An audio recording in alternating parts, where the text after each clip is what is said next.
Come and dream with me.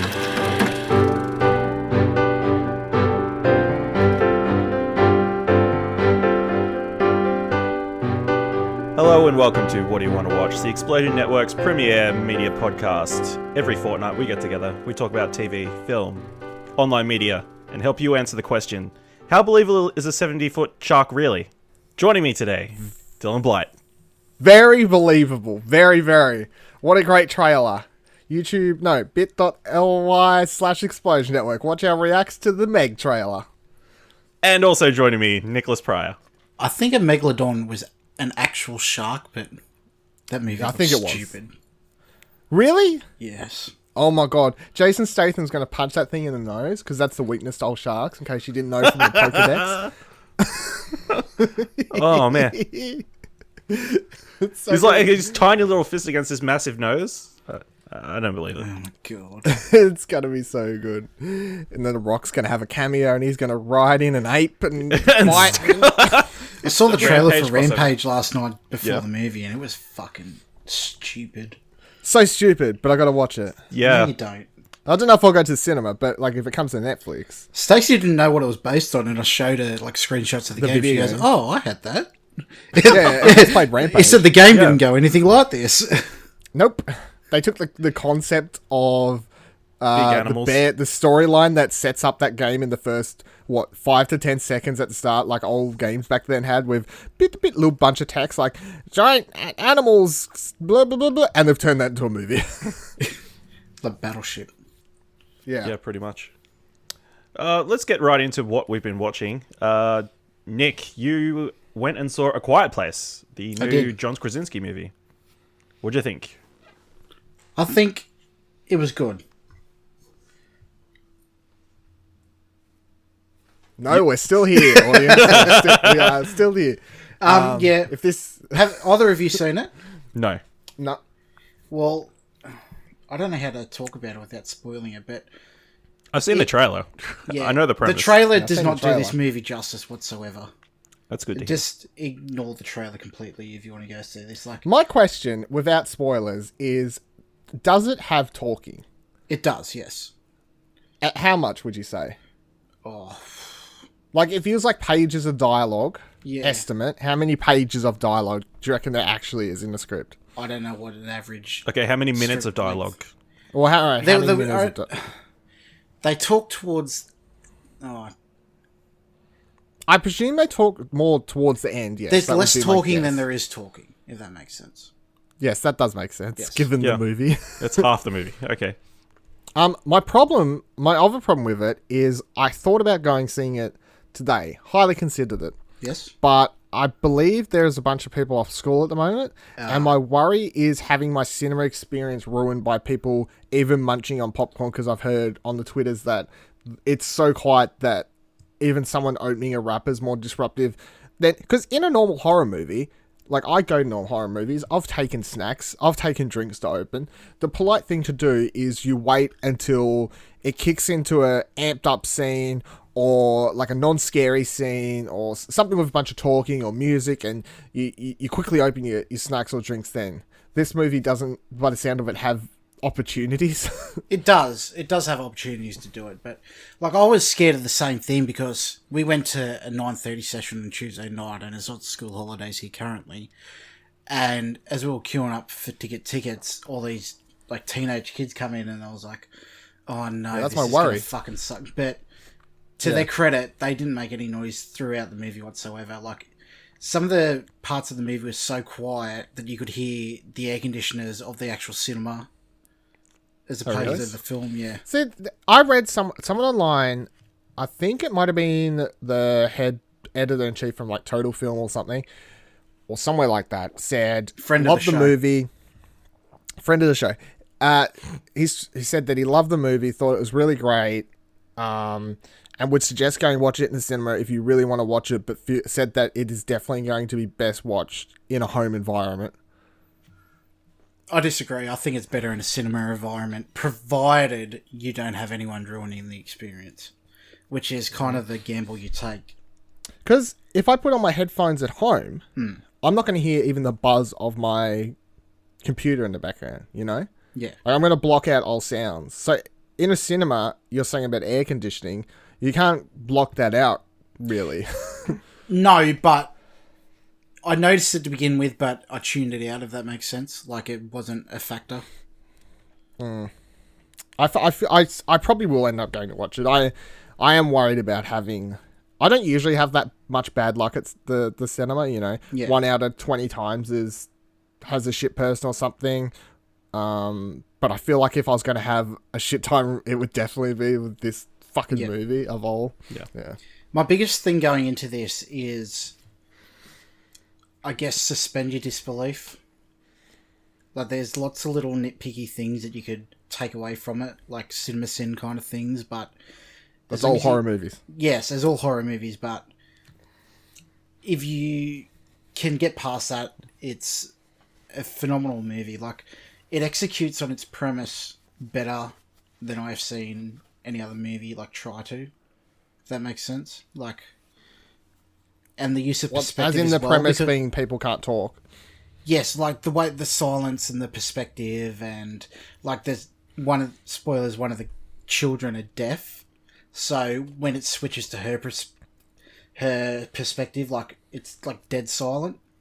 Okay. As opposed to and like that would be the girl who's deaf in real life, I presume. Yes, as an actress. I believe really she's deaf. Yeah, in real life. Yeah, and that comes into the like part of the plot's cliched and predictable, in my opinion. Like, and there's some heavy-handed like foreshadowing as well that I think didn't need to happen. It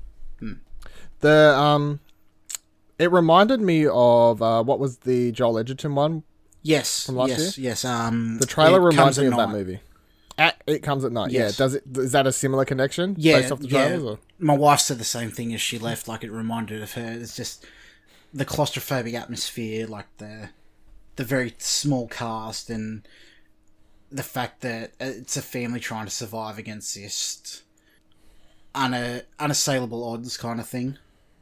Mm-hmm. Yeah. What about that movie with the blind guy that they break into his house? Is it like that? No, not at all. No. It's a fucking fantastic movie, though. It is a good movie, but it's not comparable to those two. I didn't think it would be anything like that. That movie goes into weird territory by the end of it. Very weird territory. Right, so that's A Quiet Place. Dylan, you've been watching a couple of documentaries on Netflix. Do you want to talk about the Defiant ones? The Defiant ones. Okay, I really enjoyed it. So it's about... it basically starts with, hey, here's Beats headphones. You may have heard of them. You may know who's behind it. You may not. Here's the story, and then we're going to rewind time a bit. The Beats headphones is done by Dr. Dre, obviously, because they're called Beats by Dre. But then the other guy who's the head of that, the partner in that whole thing is, I'm already mental blanking. Jimmy Iovine? Jimmy Ivan or Iving or Iving, I think is how you say his name. Yeah. So the most interesting thing about this documentary for me was I knew fuck all about him. I'd seen the guy before, I'd heard his name, but I hadn't heard about how he came up in the music industry. Dr. Dre's backstory, I've watched countless documentaries on, read bunch on.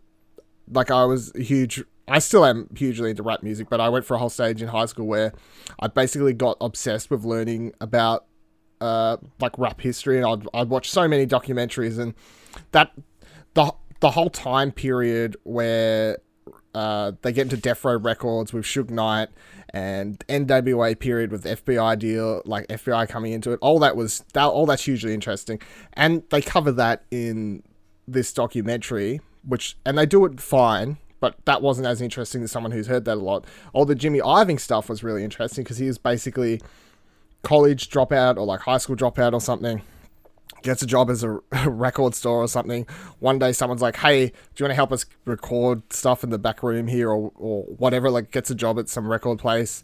All he has to do is press record on the tape player or whatever. And then one day, by chance, someone falls sick after he's been working there for months, and they're recording Bruce Springsteen's Born to Run. Was it called Born to Run? They're recording Born to Run at the time, and the mixer dude or the producer or whatever falls sick or quits, and they're like, hey, you've been around here for ages in the background. Do you want to take this job?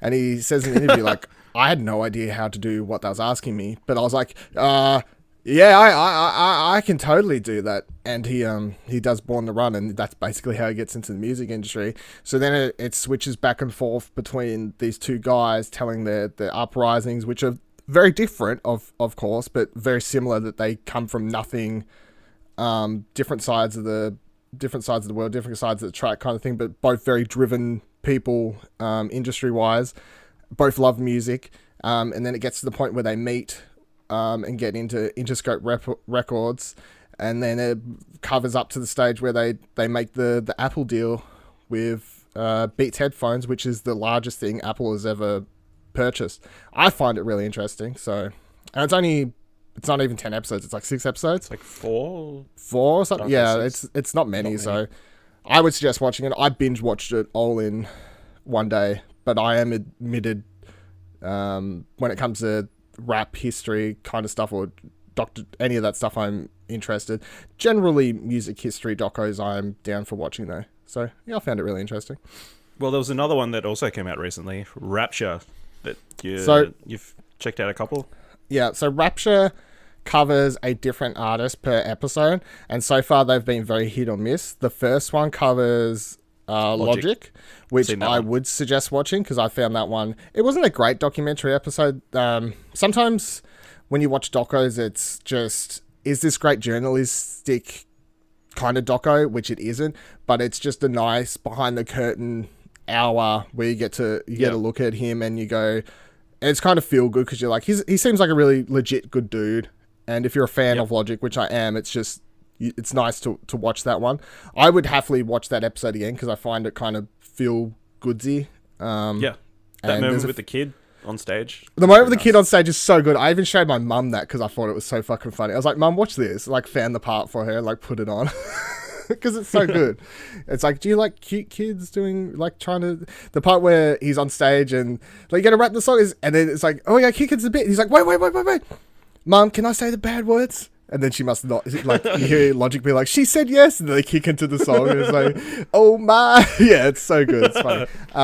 The second episode covers Nas and someone else I can't even remember now.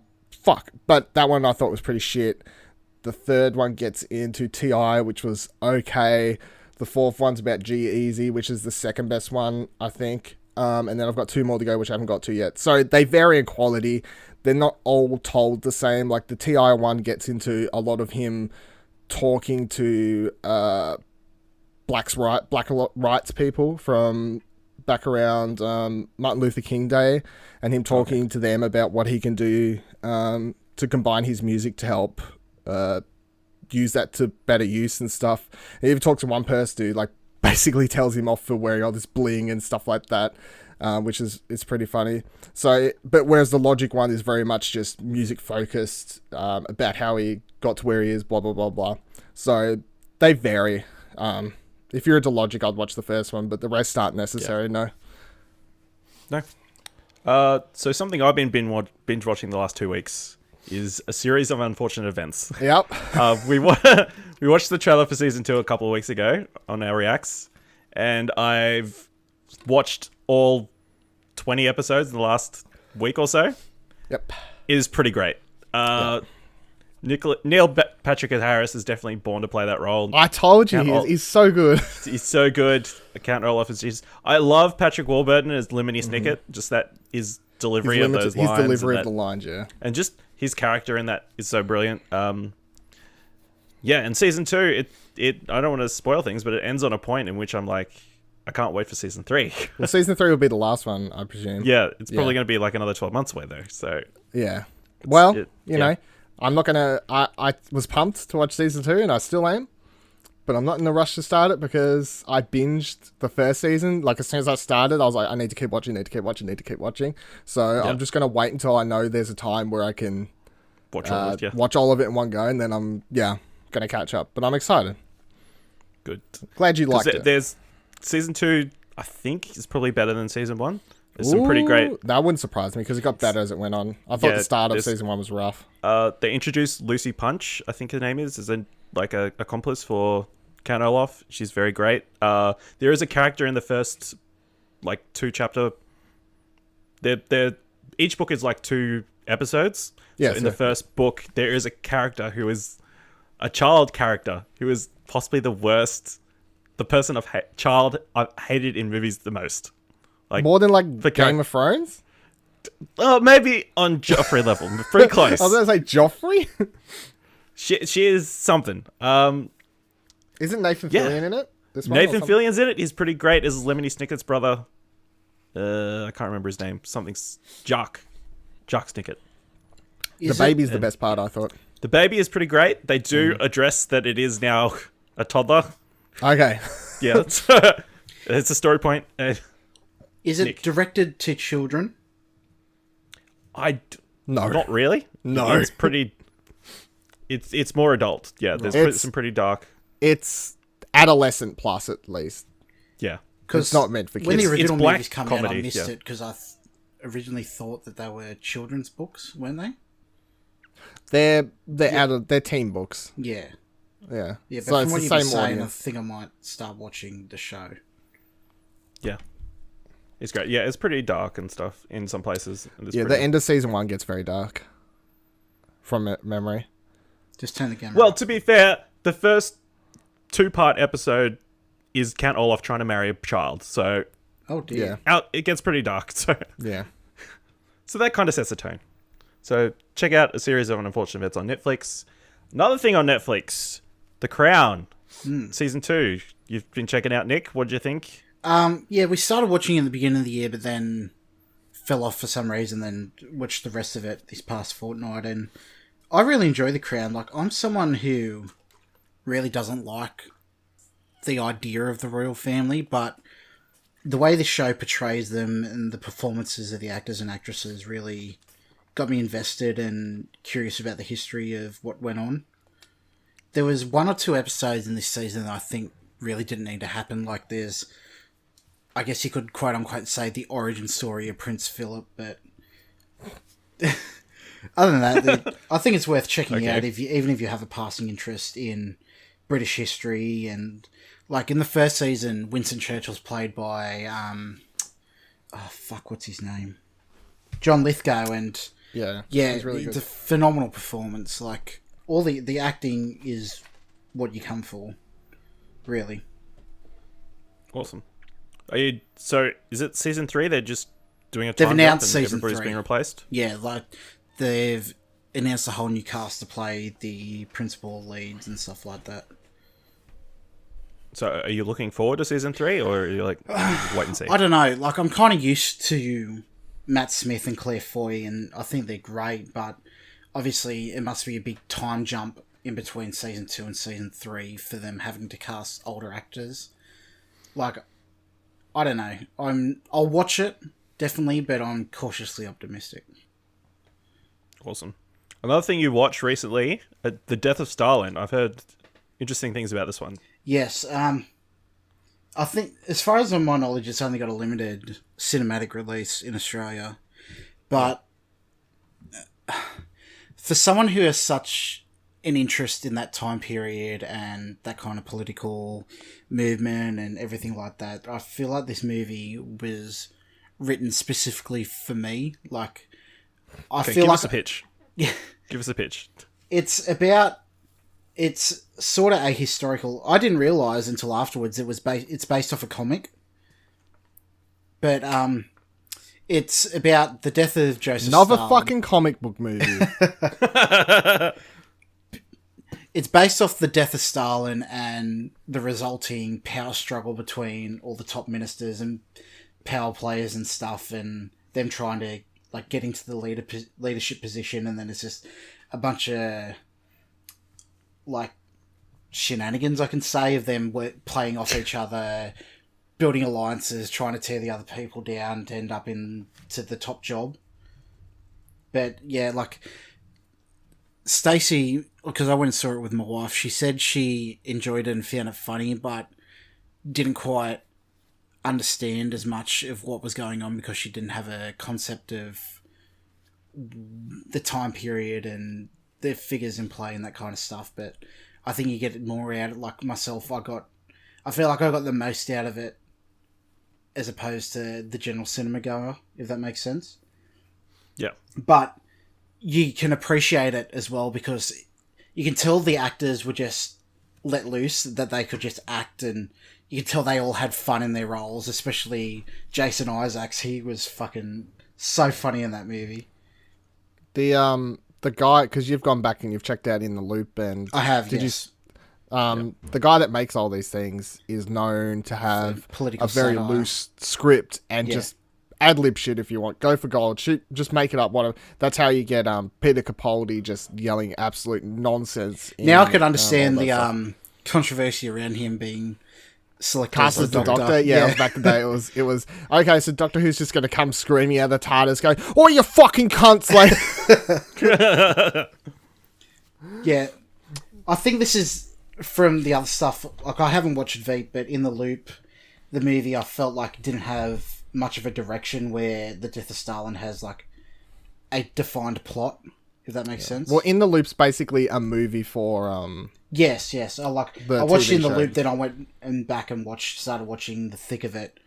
But I Yes. feel like In the Loop was, I don't know, it was just a bunch of loose scenes loosely tied together, which is in the essence of the show as well. Like, yes, yeah, it's taking the characters from the show or some of them to America and then getting to have a poke at American politics, whereas Yes. the show is all poking at UK politics. yes.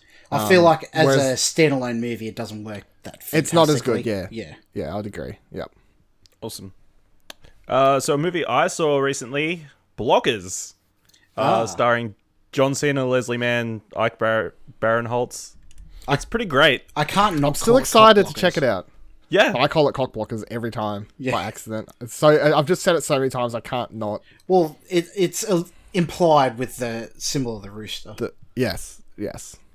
Yeah, so it's great. Everybody should check it out. I was surprised it's not so centrally based around the parents. The kids get a fair bit of screen time as well, and their stories are very... Well, every I promo reckon that the I kids are watched, great.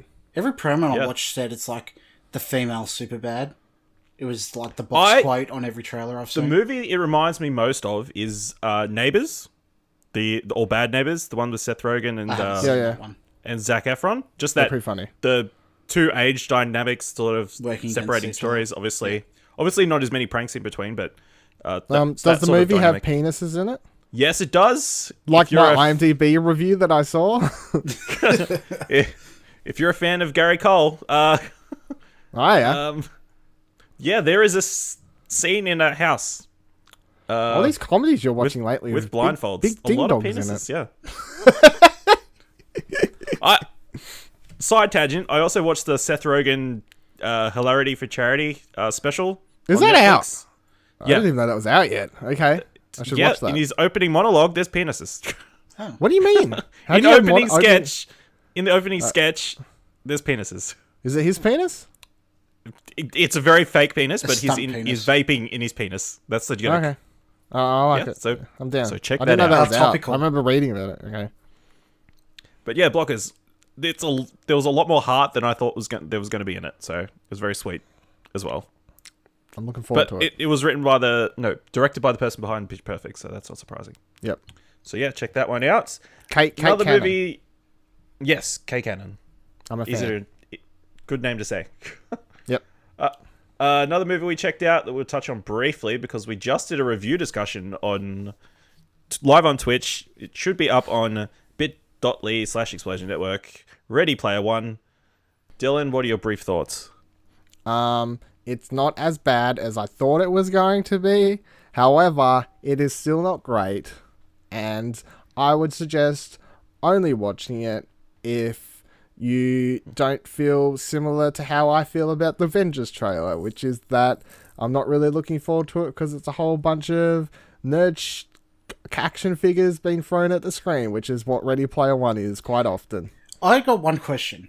Is Yeah. all the pop culture references from the 80s and previous? No, Okay. they're mostly recent. When does the movie take place? 2045 or something, I think. Yeah, 2040 So there's something. no pop culture made from present to then? Nope.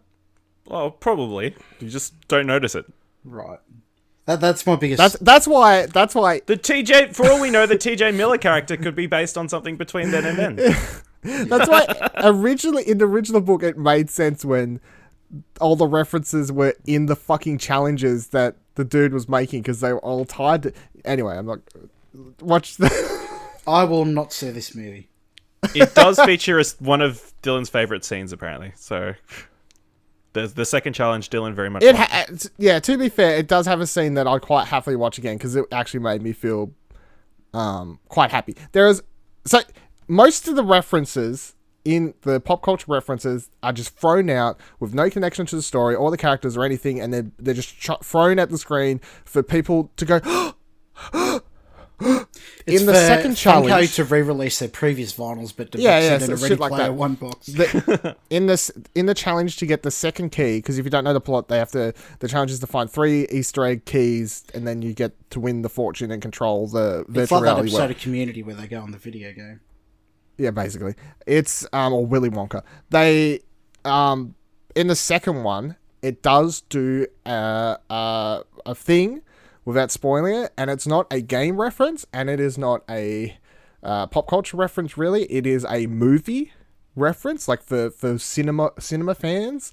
And you can tell it's the one that Spielberg had the most fun and heart in doing it, I feel like, because as much as he's into and probably has played video games over these years and you know, all that sort of stuff, his most nerdy side is obviously going to be for cinema. And the one that has the coolest scenes that I actually legit enjoyed is a cinema tie-in thing. And it is actually really cool. Does he reference his own movie? He references some, yes. Yeah. Masturbatory film. I enjoyed it. People should check it out. Another last one I want to briefly talk about. The Netflix movie Happy Anniversary starring Noelle Wells and Ben Schwartz. Fun rom-com, pretty basic. I enjoyed it. It was a nice night in just to watch. Feel good. Nice night in compared to going out. Yeah, every other night. Yeah, it's an easy watch. It goes down easy. So let's move into some film news. I just want to touch on one more that I watched. Yeah?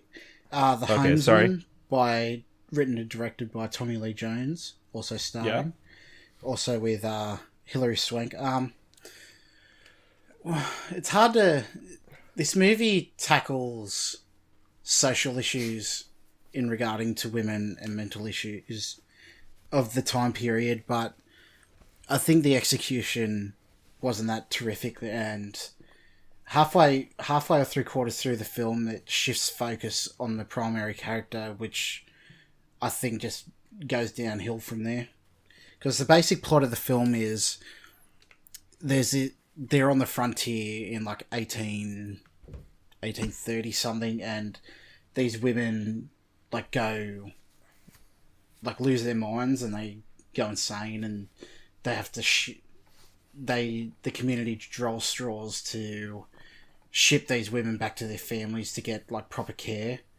And Hilary Swank is like an independent woman and she can't find a husband, and that's her driving force as a character, and she ends up volunteering to take them back. And then the movie's like a journey with her and Tommy Lee Jones, but I don't know, their chemistry wasn't that great, and like I said, the shift in tone and focus of the character from Hilary Swank to Tommy Lee Jones just kills it. Like, it undermines what the movie's trying to say, if that makes sense. Yep. Yeah, like, I think I gave it a 6 out of 10, but I don't know. It's interesting to watch, to say the least. Okay. I would say that I don't think I've watched any Tommy Lee Jones directed movies that I thought are great. Yeah. To be honest. Okay. I don't think he's directed a whole lot, has he? He's directed a handful, and I've watched like 2 of them, I think. Interesting. It was ambitious. Dun, dun, dun. Okay. Dun, dun, dun. I also watched Central Intelligence, just chuck that out there. I didn't enjoy it. With The Rock. Is that The Rock in the Yeah. other one? Yeah. Yeah, so film news. Did you know the most rented movie of 2017 in America? Fast and Furious. The Accountant. What? Yeah. Is it Anna Kendrick or Ben Affleck? Ben Affleck. Yeah? Yeah. They all love Benny Boy? I guess That's so. Interesting. Yeah, interesting. I remember The being shocking so thing to me excited. is that people still rent. Yeah, I rent stuff off iTunes. yeah. I think that includes So it do you. includes digital. I'm pretty sure. Well, you don't rent off iTunes. You rent off Google Play, but... Yeah. I don't rent at all. I just purchase. Oh, you just buy, don't you? Yeah. That's right, you do. You've told me this, and I've mind-wiped it because I find it odd still. You're just like, well, if I'm going to pay $7, I might as well pay $20. Yeah. Yeah. That's 2 movies you can Add rent. to my though. collection. Yeah, okay. Yeah. So that apparently has been very good for the US home entertainment business renting in the last year. The other 2 big movies of last year were Warner Brothers' Wonder Woman and Disney's Moana. Dylan, I've seen that movie. you have seen it now. No, I haven't watched it yet. I should watch it. It's on Netflix. I heard they ripped off Reverie. Yeah, I heard. Yeah, it rips off Reverie. Interesting. Another news story from this week. Apparently, Stranger Things is being sued. The Duffer Brothers, creators of Stranger Things, are being sued for copyright infringements or Of alleged what? plagiarism. Apparently, Charlie Kessler released a Montauk short film back in 2012 based on the same sort of conspiracy theories about people doing tests around time travel and psychological warfare, which he apparently pitched to the Duffer Brothers in 2014. Yeah, I think that's the sticking point. Is like that kind of story isn't very highly original, but the fact that he had gone to them and presented it to them, and then they went off and made Stranger Things is the big sticking point for me. So there doesn't look to be much development yet. Netflix and that have They're fucked. pretty quiet. So I guess it's a wait and see. Just an interesting, You know how it'll end up? yeah. They resolve the issue behind Closed doors. closed doors Yeah. for an Yeah. unreasoned, unknown amount. Yeah. Yeah, Probably. Netflix will throw Land. money at him. Yeah, Netflix will throw money and say, shut the fuck up because this thing is a money-making machine. Get on with season 3. Another thing I want to bring up, a couple of weeks ago, Helen Mirren brought up the fact that maybe they should have an Academy No. warm for stunts. Oh, I thought this was something else. Okay. That's... What did you think I was going to bring up? wasn't there that story about people wanting her to play Princess Leia? Yeah. Oh, really? To which I say, No, that's No. a Yeah, no. terrible idea. Princess Leia's done. Meryl Streep is the person. Academy that Awards- Also, Meryl Streep is the oh one yeah, I I can't want to remember play. who it was. It was one of them. They Academy Awards for stunts. Sure, Yeah. I Yeah. see why not. Yeah, It's a very okay. easy yes. I think. Who do you give it to though? Is it for the actual stunt person? Is it the stunt coordinator? Is it just the stunt I've won team? one Or for is it best stunt man, best stunt coordinator, stunt organizer. I don't know. Or if I you don't- give it to the team, right? Yeah, I guess so. That's the easiest way. So there's a director. There's like whoever, the coordinator yeah, or whatever. the stunt the top person in the stunt. The top person goes up to accept it, but the overall award I guess is it's like the special effects. What categorizes a Special- stunt though is fight choreography a stunt, Yeah. is dance Well- choreography a stunt, I guess. I don't know. I don't know. You'd have to ask the. I know there are stunt the awards, committee. so yeah. The stunties, I believe they're called. yeah, they very much could be. Also I know. confused with the Yeah, Zoe Bell wins them all. maybe. She's probably the most well-known stunt person, I'd think. At least At least for around ours. well, yeah. Jackie Chan. generation, yeah. I don't know if Jackie Chan is classified as stunt performer.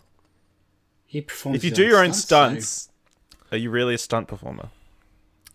No, and you wouldn't go up to accept the award anyway because it'd still go to the coordinator if we're talking about doing it that way. Yeah.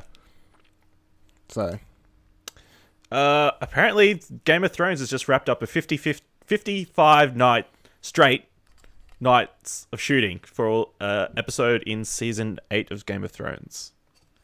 55 days for one 55 episode. nights. 55 nights. Yep. For one episode. Another battle. They ship movies quicker than that. Yeah. Is it 55 like night times or 55 people dressed up as knights? Well, they released I think a card. It reads, "This is for the Night Dragons, for enduring 55 straight nights, for enduring the cold, snow, rain, mud, the sheep shit of Tomb, and the winds of someplace I can't pronounce. When Valamir. Yeah. When tens of millions of people around the world watch this episode a year from now, they won't know how hard you worked. They won't care how tired you are or how tough it was to do your job in sub-freezing temperatures. They'll just understand they're watching something that's never been done before, and that's because of you. Thank you, the producer types. And now we do know. We do know. Because they released that. Yes. But yeah, 55 nights straight. That's pretty crazy. It's pretty intense. I guess we're getting a nighttime battle in season 8. About time these actors earn their money. I guess we're getting a nighttime one, yeah. Although I do question, is it really necessary to actually film at night in this day and age to get to... Especially when it's a sci-fi show anyway, like... it's just going to be special effects anyway. Just make it fucking nighttime. It has to be authentic, Dylan. I applaud your authentic fucking zombie army dragon fight scene. Alright. And it's just going to make them a whole fuckload of money, so why not? Yeah, I guess... Yeah, what is it? 7 episodes? 6 episodes? Not a lot. Not a lot. Final I'm worried. season. South of King's Landing. Can't wait. Last season was shit house. Okay. Yes. So That's why I'm switching over to the other big HBO show, Westworld. Did you follow the story going on Reddit this week? It's fucking amazing. They trolled me so hard, I believed them. It was great. Nick? Enlighten me. I missed it. I So thought they lost their mind. earlier in the week, the showrunners Jonathan Nolan and Lisa Joy had an announcement of a somewhat controversial plan to release a video of all the spoilers for season 2. So then the people who wanted to watch it would keep all the spoilers secret and sort of shut down all the theories that weren't true, I guess is the reasoning behind it. Is that correct, Dylan? Yeah, they're like, we'll put out all the facts, so then people on Reddit, instead of like posting fake spoilers and people getting shitty going, oh no, you've spoiled it for me, why would you spoil this, like where did you read this information, blah blah blah blah. They could be like, no, I watched the video, we know what happens, this is fake, you haven't had anything spoiled, no need to worry. Yeah. That was their kind of... Yeah, so they said... Were they trolling or was it So seriously? They said if they got 1,000 upvotes, they would release the video. They got 1,000 upvotes. They released the video. Dylan, you've obviously watched it. Yep. So it starts off with... I'm not sure. Can't remember the name of the actor. I can't believe you watched it before our after show. Oh, Jeffrey Wright. What do you mean? I was just going to click on it for the first, 10, 15 seconds to see what was happening, just to see if it was legit. Yeah, so Jeffrey... And guess what? Jeffrey Wright wakes up on a beach. There's a narrator describing what's happening. He goes up to some Delos, head of security or something. And then... Delos. And then Evan Rachel Wood's character starts singing Never Gonna Give You Up by Rick Astley. Oh my god.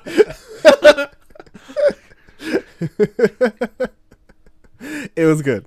Yeah, they did good. They did a good one. So they start singing that, and then the rest of the 23-minute video is of a black and white footage of a dog sitting in front of a piano while the score for Westworld plays.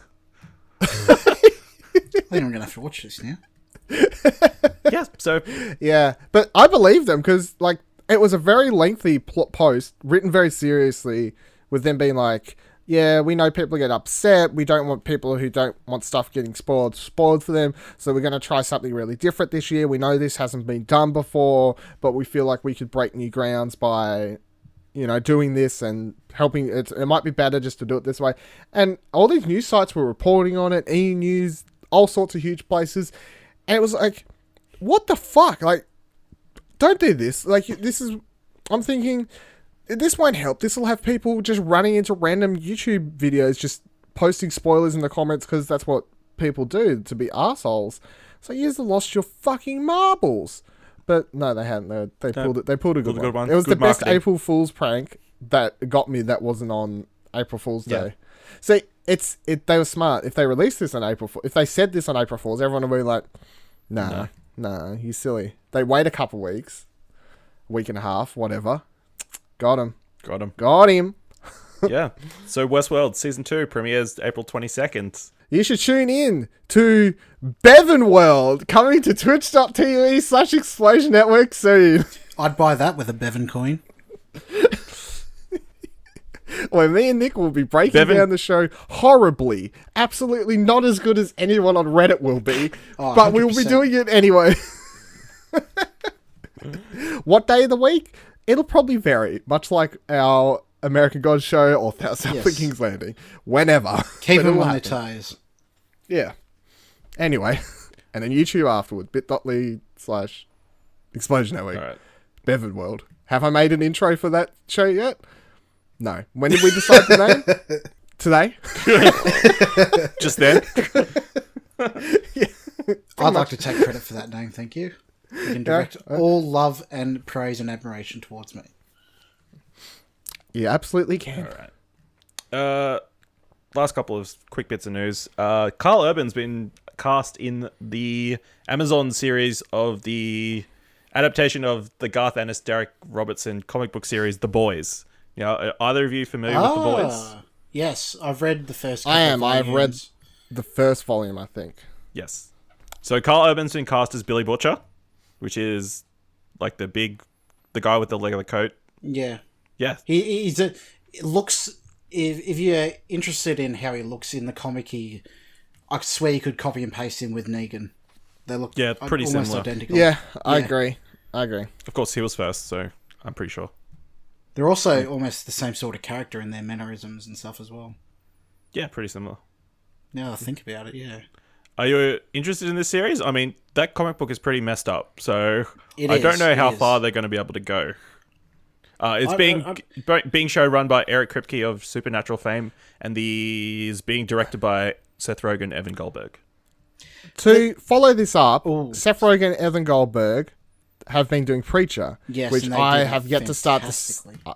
Yeah, I've yet to start the second season, but I finally caught up on the first a couple months ago. And I really, really loved the first season. I'm looking forward to kicking into the second before the third season kicks in, hopefully. I've read the first... I don't know, I think I've read like half of all the comics. I've been reading them in volumes that are... They've got like 3 volumes in one, like the big, thick ones. So I think I've read like 9 volumes or something like that at the moment. I think that's like half of all of Preacher. And compared what messed up stuff is in the comic books to what they do in the TV show, they've managed to tone it down without losing The its essence. outrageousness Yeah. still, if that makes sense, which I feel like they'll do to The Boys also. I feel like the difference between Preacher and The Boys is the Preacher seems a lot more mature, where, I don't know, to me The Boys feels edgy for the sake of edginess. Yeah. It's, If you don't know what The Boys is, it's The Boys are a team of agents who monitor the fame-hungry superheroes who are like really kind of messed Fucked up. up. They're superheroes to the public, but kind of behind the scenes they're pretty shitty. yeah, it's what Mark Millar wishes he could write as good as, but he does similar themes. Yeah. Yeah. He does a lot of comics that are kind of Garth Ennis inspired, but that Yeah. don't hit the same sort of level of quality. Yeah. Yeah, so it'll be interesting to see. I think, and the main character is pretty much I'm having a brain fart. What's the actor? he was from based on Shaun of Simon the Dead? Pegg. Yeah. He's being He's not played. doing much these days, so they can cast him. No, I think he's a bit He was in old. Ready for the Player role. One.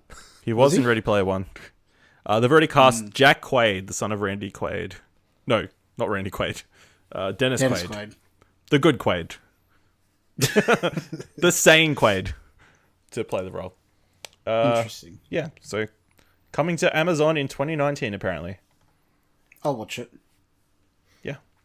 Finally, I will too. good news for everybody. The Batgirl movie is back on track. They've got a writer in Christina Hodson, whose last writing credit is the Transformers spin-off Bumblebee. Dylan, how are you feeling about that? Decent. Yeah? Because I'm an admitted hater of those Transformers movies. Although I feel like if there's one I could ever enjoy, it might be the Bumblebee movie, because it's not Michael Bay and it's set during the 80s, and it's, if done right, it might be enjoyable. I'm that not out? writing it off. No, it's not out yet. 'Cause That's I why I'm not completely writing it missed off yet. everything about that. Yeah, okay, so it's got John Cena, We talked about this Hayley on a Scott, previous I'm in. episode of What Do You Want to Watch? John Cena, Haley That- Steinfeld, being directed by someone I can't remember, set during the 80s, will presumably show how Bumblebee loses his voice box. But I have high hopes that it is more like a comedy drama, just about the interactions between the characters than a bunch of explosions, action set pieces. Or else, if it is all that, what's the point of doing a fucking spin-off movie if it's literally just like every other Transformers movie? Because Transformers prints money. Yeah. So she wrote that, which I haven't seen, which I'm not writing off yet. And because I haven't seen anything else she's made, she wrote 2 horror movies that didn't get great reviews. Don't hold that against her. Lots of people that are good writers today wrote shitty horror movies back in the day just because they were jobs to do, basically, to be in the writer's room for these kind of things. So don't hold that against her. And I'm glad they've got a woman writing it, not fucking a dude. So that's how I feel about it. Give me a director for it, though, please. Awesome. All right. Yes. Cool. So let's move on to our new segments. Which would you rather watch? So there's a movie website called Flickchart in which you're given one movie and another movie. One movie enters, one movie leaves. No, well, 2 movies enter, one movie leaves the winner. I'm totally ripping off. What happens to the other movie? It just goes in the list. It's like eventually whittle sort of make a list of the best movies of all time or our most favorite movies. I'm pretty much stealing a segment from the Totally Rad show called Versus. But yeah. So if one of us, I believe it was pitched as we could use this as a segment and then also a way to get a pool of movies for what we watch anyway. Yeah. Because yes, any movies that we haven't seen, one of us haven't seen, is not allowed to be right in the battle. So it'll be go on the list of shame. Pretty much. Yeah. So we'll flickchart.com. Yep. Flickchart.com. Check it out. Are the movies randomized? Yes, they are randomized. Okay. All right. So let's get into it. All right. First one. 7 versus You've Got Mail. I haven't seen either of these movies. You haven't seen 7? No. Oh I haven't seen You've Got Mail. I haven't seen You've Got Mail either. All right. Scary Movie versus The Green Mile. I've seen both. I have not seen The Green Mile. What? The Green Mile is the Fucking only God. movie that has ever made me cry. A Scary Movie versus... I haven't seen 2001. Okay, What? good. I haven't seen it I either. know that is Oh my that is. God. I have everyone has a list of movies that they feel ashamed that they haven't watched. 2001: A Space Odyssey is on my list of movies I feel ashamed as a cinema buff Not to seen. have not watched. That's okay. I haven't seen it either. Scary Movie versus Daredevil, the 2003 Ben Affleck version. Seen both. Seen both. So have I. Which would you rather watch? Scary movie. Scary movie. Scary Movie as well. So pick Scary We're Movie. such cinephiles on this show. Yep. Yeah. All right. Tropic Thunder versus Blade, the original I've 1998. seen both. I've seen both. Seen both? Which one would you rather? Blade. I don't really remember Blade, to be honest. It's way would cooler. Don't you say- remember the disco, the techno nightclub scene with the music and it's oh my god, it's really cool. I would pick Tropic Thunder. Yeah, so would I, actually. Yep. Only Fuck both purely of you. because I can't remember Blade. But I can remember Tropic Thunder. Tropic Thunder's great. What are you talking about? No, it's not shit. Uh, Oh, The 2009 Watchmen movie versus the Robots by, I'm guessing... It's a garbage I haven't I seen can't, Robots. haven't seen Robots. The animated movie, No. I can't remember which company did that. Ice Age. It I've looks not like seen DreamWorks one. Yeah. I haven't seen that one. Yeah, Okay. Watchmen versus The Godfather. I've seen both. Nick? Yeah, sorry, I've seen Yep, both. you've seen I'm just both? trying to Which one? deliberate Here. Yeah. Which one would you rather watch? Probably The I'd rather Watchmen, watch to The be honest. Godfather. Godfather. Yeah, I I'd really probably enjoyed watch... The Watchmen. I'd probably watch Watchmen again, but I know Godfather's a better movie. So I'm going to pick Watchmen. So we picking what we'd rather watch or what's the better movie? Yeah, which you'd rather watch. Okay. Uh, Which is in your personal top 5? yeah, your personal tastes. Top 5. Explosion Network. Video games this season. 2006 Poseidon and 2003's Wonderland. I haven't seen either of these movies. What is Me. Wonderland? I have no idea. Isn't Poseidon like the poor man's Titanic? I have Yeah. not seen Wonderland. I've seen Poseidon. All right, next picks. Troy from 2004 versus Spider-Man 3. Seen both. Yeah, seen So both. have I. Which one would you rather? I'd rather watch Troy. Is Troy the one with It's got Orlando Bloom, Brad Pitt? Brad Pitt. Pitt. Yes. Eric Banner. Yeah, I'd probably. But Spider-Man. Nope. yeah, probably Troy. Troy. Yeah. Okay. Yeah, I might have. Yeah, I think I would have gone Spider-Man 3. Just. I'm a sucker. 2013's The Wolverine versus Dumb and Dumber. I Dumb have and seen Dumber. both. Yep. I would rather watch The Wolverine. Yeah, I'd rather watch The Wolverine. I don't know if Dumb and What? Dumber holds up. I enjoy God. 3/4 of that movie highly. Like a lot, so. So the movies are No Country for Old Men versus Predator. I have not seen I've Predator. seen both. I've seen both. Oh man, the look of Nick's face. Haven't seen Predator. It's because it's a horror movie, right? Well, it's not really. No, I think feel horror, like all the movies you have seen are prior meeting us. Oh, get ready for another one. Don't tell me. No Please Country for don't- Old Men. Die Hard. Haven't seen Die Hard. Don't say it. You haven't seen Die No, I Hard? haven't seen Die Hard. Why are you hosting the show? We all have lists of shame, people. All have lists of shame. My list is a lot shorter than yours. Yeah. We're just gonna have awesome material for what have we watched? No, there's what no did we way. end up Everyone's watching? seen both these movies. Yes, I've seen both these movies. These movies are No Country for Old Men and Star Wars: A New Hope. Like, fuck. Which Which would would I you rather rather watch? I'd rather watch Star Wars. I think I'd rather watch No Country for Old Men. I fucking hate you. I think I discussed it on Older on Explosion.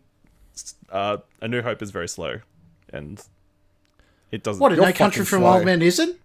Yeah, Like it's it's just, they spent like 10, 15 minutes with a the fucking two intense droids. action It takes movie, forever. Nick. Yeah. Including scenes of a bad guy flipping coins before killing them. It's high octane action. Yeah. Also, Star I've seen Wars. it recently. This isn't even a contest. Ashley, you are contrarian. Okay.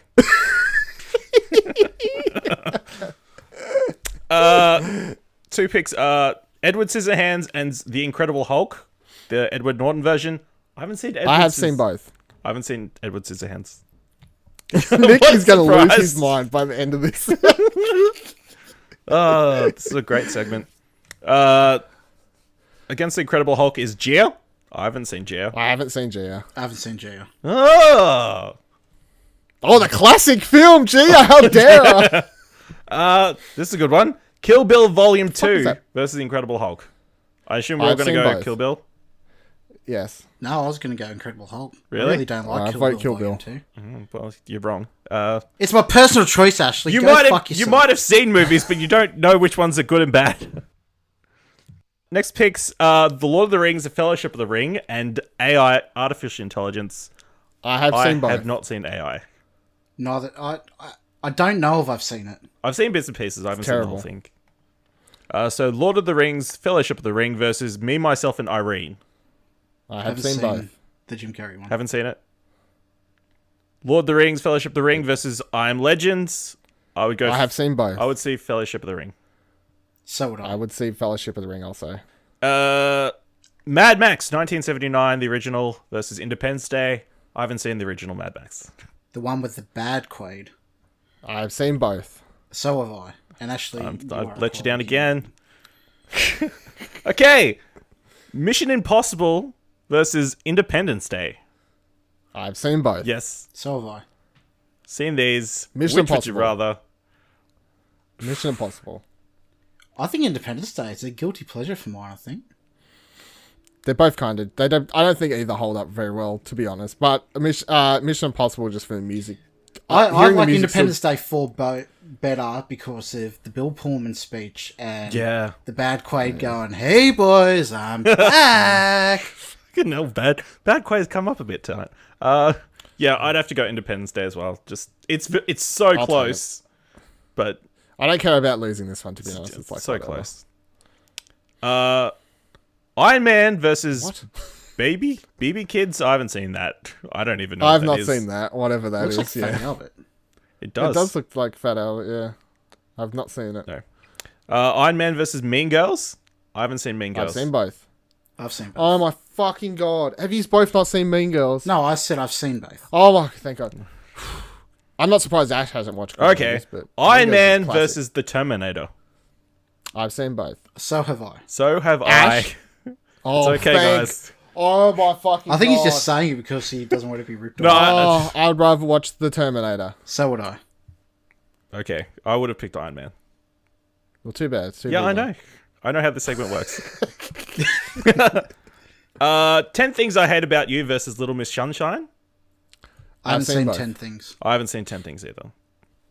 I have seen Taming of the Shrew, which is based on, apparently. The Last Samurai versus Little Miss Sunshine. I've seen both. So have I. So have I. I would go Little Miss Sunshine. I would also go Little Miss Sunshine. I would go Little Miss Sunshine purely because I can't remember anything about the last one. Yeah. It's very long and boring. Yeah. But it's got Tom Cruise in it. Take that! I like Tom Cruise. Office I might disappoint someone here in a second. Office Space versus Day After Tomorrow. I haven't seen Office Space. I haven't seen Office Space. Okay, good. I haven't seen Office Space either. But I I've was waiting for seen someone to be the disappointed, 'cause I the know it's amount of classic. memes about Yeah. it. Yeah, I've seen so many memes, I just haven't watched it. The Breakfast Club versus The Day After Tomorrow. I've seen both. I haven't. I haven't seen Seen the Breakfast Breakfast Club. Club? Really? Okay. Really. An interesting article about You don't it get to there, say bro. that, Ashley. Ocean's 13 versus The Day After Tomorrow. Seen both. I've seen both. I've seen Ocean's films. I can't remember which one they are. So, for the sake of argument, I have seen it. Would you pick that movie that you haven't seen or can't remember versus The Day After Tomorrow? The Day After Tomorrow. I would pick Day After Tomorrow. Yeah, I would as well. No, wait. 13's the solid. No, 11's the only. It's the third one. Doesn't matter. They started 11. Yeah, I know. It started 11. 13 is okay. Is that the one with Al Pacino in it? Yes. Yes. Okay. Planet of the Apes with Mark Wahlberg versus The Matrix. I haven't seen that version of Planet of the Apes. I have seen both. That's the Tim Burton version. Yeah, the isn't Tim Burton. It is the Tim Burton Yeah. one, yeah. I've seen it. Sorry, guys. Blade I'm not versus The mad. Matrix. The Matrix. I've seen both. Yeah. I will pick The Matrix. Okay, The Matrix. Wayne's World versus American History X. I have not seen either. Oh I've my seen God, Ashley. I've seen both. both. For the sake of argument, I'd pick Wayne's World. Yeah, I'd pick Wayne's World. The World Is Not Enough, the James Bond film versus Pulp Fiction. I've seen I both. have seen both. I have seen both. And I think I'll pick we'd Pulp all Fiction. pick Pulp Fiction, I'd assume. What the most obscure character to put on The World Is Not Enough poster? Yeah, they've put... Yeah, I know. Some of these posters, Dadadov? listeners, if you could see them, Yeah. they're rather odd. Yeah. It's one of the bad Pierce Brosnan ones. Yeah. I would pick Pulp Fiction. Yeah. Yes. Isn't there, to be honest, there's only one good Pierce Brosnan film. Yes.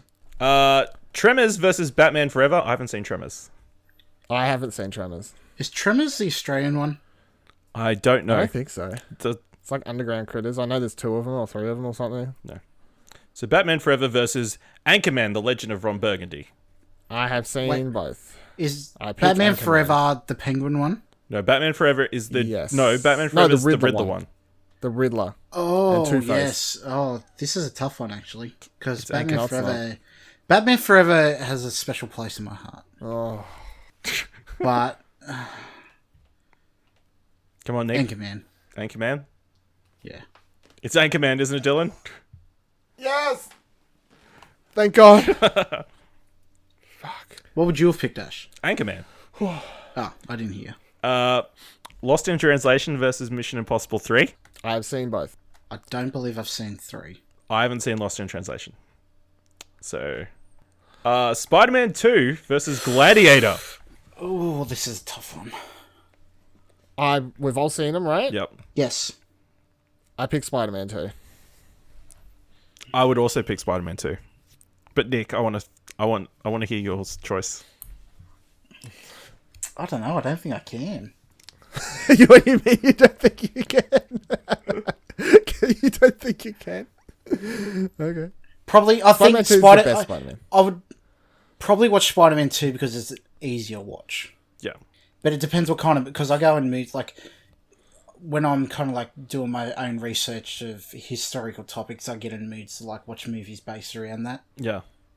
So, yeah.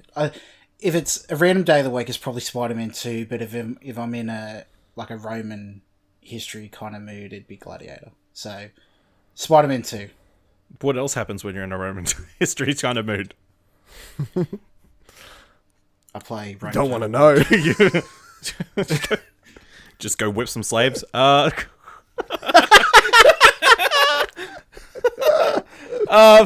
Metal Jacket versus The Usual Suspects. I've seen both. I've seen both. Holy shit! Yeah. I know, right? I was expecting I haven't seen. I don't remember a lot of it because we were watching it in midnight on a barge back from camp, but I did watch Which it. one? Yeah. I picked Full Metal Jacket. I also picked Full Metal Jacket. I would pick Usual Suspects. So you both went Full Metal Jacket? Yes. Yeah. Rush Hour 2 versus Austin Powers and Goldmember. What a fucking team up of movies. I haven't seen Rush Hour 2. Really? Holy shit! I don't think I've seen any Rush Hour, to be honest. That's interesting. Oh my god. Reservoir Dogs versus Goldmember. I've seen both. Yeah. Reservoir Dogs. Reservoir Dogs. I don't know. I think Oh, I fucking hate you. I love Austin Powers. Goldmember is the worst of them. I know, but still, like, any day of the Oh, week, I'd probably watch Beyonce. Goldmember, but Reservoir Dogs is a movie I have to be in a mood for. Would you like a smoke and a pancake made of gold? 50 First Dates versus The Thin Red Line. I haven't seen The Thin Red Line. It's a good movie. It is.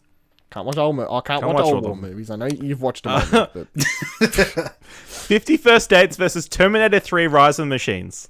I've seen both. I have seen both. I've seen both. Which one would you rather? 50 First Dates. Yeah, 50 50 First First Dates, because Terminator 3 does not exist in my mind. 50 First Dates isn't a bad movie, also. From memory. I've watched it for like 10 years, but Yeah. from it's memory. pretty I haven't watched... Okay, two movies are Rocky and Citizen Kane. I have not seen My either. cinema sin is I haven't watched Citizen I don't Kane. think it's really a cinema sin. No, me either. I believe it is. We're halfway through this. It's a movie snob sin. Yeah. Okay. Well, I brought it. It was on sale on iTunes for $5 at Christmas time last year, so I brought it. So I have it. I'm sure at some point we'll watch it.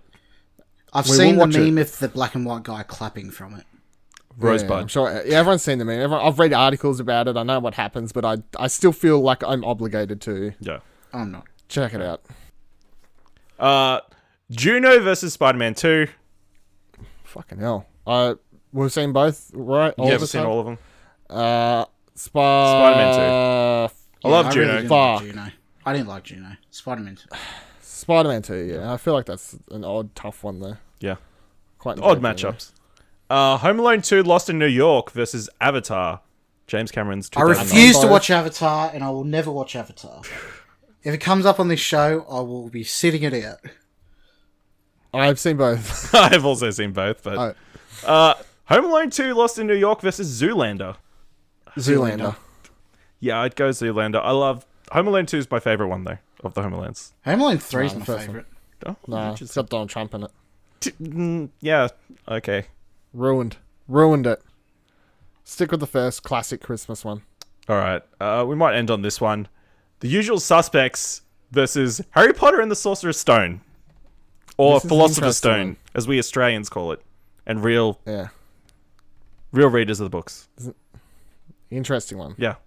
Interesting one. Harry Potter. I would probably watch Harry Potter as well. I also would watch Harry Potter. Awesome. Dun dun dun. So there we have it. That was the first ever. Fuck off, Kaiser Soze. Which one would you rather watch? Go to flickchart.com, look up Explosion Network. You can look at our list of shame, or my list of shame, and tell us which ones of those we should watch for the next segment. Which, Nick, what do we end up watching this week? We ended up watching Paths of Glory. This is a general court-martial. These men are charged with cowardice in the face of the enemy. If those little sweethearts won't face German bullets, they'll face French ones. Is it true that you've been designated a coward simply and purely because you drew a slip of paper marked X? Yes, sir. Directed by Stanley Kubrick and starring Kirk Douglas, among other actors. So, Nick, you... No, only Kirk Douglas. only Kirk Douglas. He plays every actor. Every role every perfectly. character. It was a masterstroke of casting and makeup. So, Nick, you got to pick the movie this week. Why did you pick this one, and what'd you think? I picked this one because I was looking up World War One movies, and because for those who may not know, this year is 100 years for the anniversary of the end of World War One. And I saw it was directed by Stanley Kubrick, which I did not know, because I don't know much about, or I didn't know much about the early Stanley Kubrick works, and I saw that it was on Stan, so I picked it. Yep. I'll, as is becoming tradition, I'll preview my Nick's mini review on the show. Hashtag It's not Nick's a mini review. preview if you just read it, though. I will give You you my debuted. mini review. Yeah, debut your mini review. Yes. Okay, just to get the wording right. Well, it depends if he tweets this out before the episode actually goes live. I purposely He tweets tweeted it out out after. after the... Does Yeah, it so count? It is a Debuting preview. Does it count if people read your mini review first, or if the No, episode because comes out chronologically it's here first. first? Okay. It is. All right. Let's hear it. Paths of Glory. This film is a product of its time, especially when it comes to the acting, but it still works well today. Great camera work. Where the film gets me is the display of World War One and the incompetence and disregard of life by the High Command. 8.5 out of 10. Hashtag Nick's Mini Review. Dylan, you said you've got some views on this. Do you agree with I really, really like this movie. Like, quite a lot. I think I gave it a 9 on Trakt. So I think I'd give it a 9 I want to or a know 9.5. what you thought when you found out that I picked it. I was fine. I thought it was funny how I thought it was funny how everyone voted for you, and then you're like, I got one for you guys. Come listen to our show. We'll watch a 1950s black and white movie. In general, my thoughts was I've heard of Paths of Glory.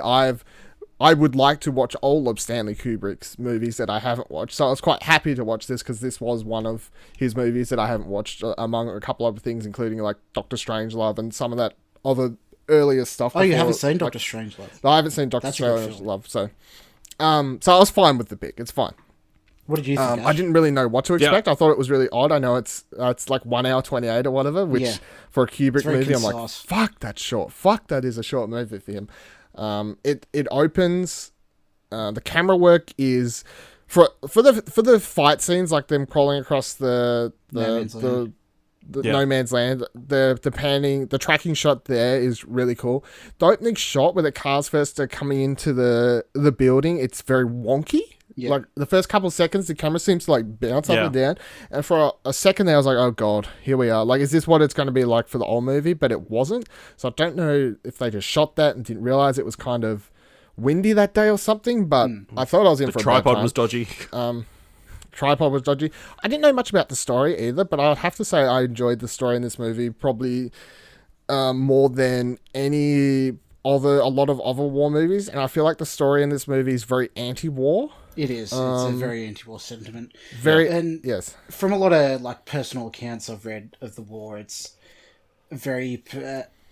One particular account I read by Louis Bartha was a soldier in World War One, a French soldier. Like, it portrays the incompetence of command and leaders, and just utter disregard of the soldiers very well. Like, it was very accurate in their portrayal. it portrays, to me, as someone who has views about in general about war, like I would say I've read a lot about the idea of like anti-military militarism and the ideas of not having countries not actually having armies and all that sort of stuff, which highly interests me, and I am kind of sided towards that, which is probably something that a lot of people wouldn't be agreeing for, but that's not for this show. So for a movie that kind of goes, hey, look, war is basically mindless, stupid, and it is a bunch of people in seats playing chess with people's lives. Yep. I found it hit on views I have quite well, and I enjoyed that fact. I thought all the acting was really, really great. The guy who plays George, I think, or is it Paul? The main leader dude, I think it was Paul. That guy was really great. Yeah, The one George with the scar, McCready. like the Yeah. He was really, really good. Of course, Kirk Douglas is just Kirk Douglas, really. I thought, which is fine, but he's not playing a role that he hasn't really played before. I believe this is the first thing I've ever seen him in. Oh, really? Kirk Douglas. The one actor that annoyed me was the, without going into too big of spoilers, because I try not go too far when we do these things, is the crying soldier towards the end of the movie. Oh, yeah. I found his, like, I understand where they was trying to take that character and what they're trying to show there, but I felt like his portrayal of that was more annoying and over the top than realistic. It just felt off to me. By the time I got to the end of the movie, and at the end of this movie, they have a scene. I don't feel like it's a big spoiler to say this. There's a scene where they are in a bar, a bunch of soldiers. They're the French soldiers. Yep.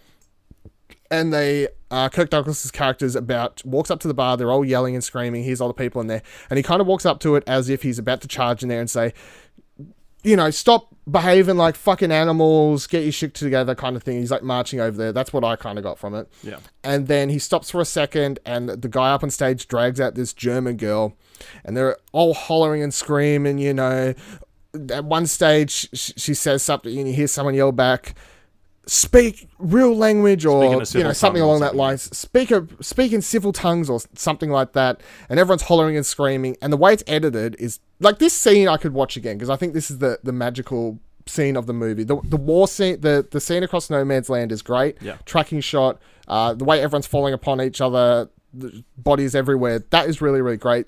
Sound design in that actually holds up fairly well. I thought it was very explosive sounding. Great.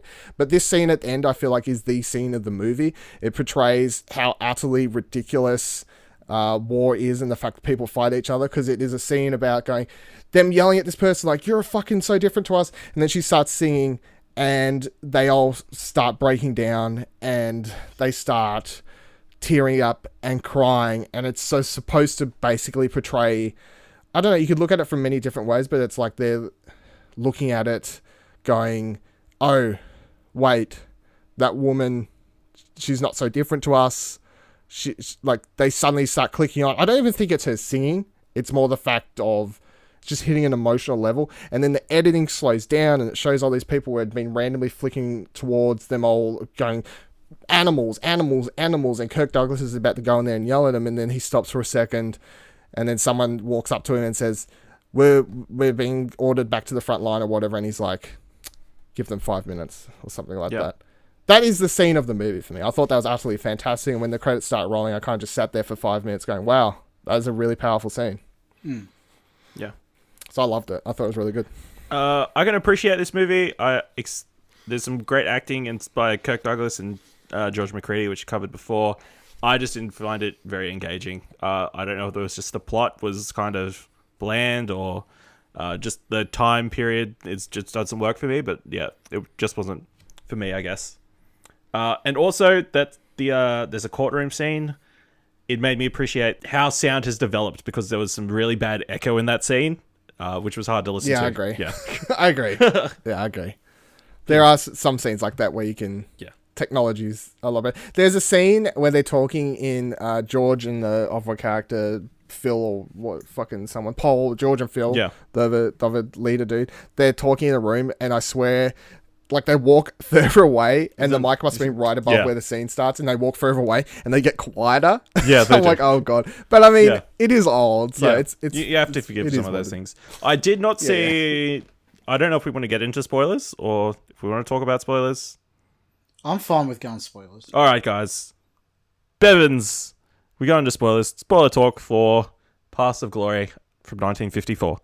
I honestly wasn't expecting them to actually get killed in the end. I thought Kirk Douglas's character's motivations of blackmail in quotation points would have pulled through and they would have been spared, but they got shot. They got killed.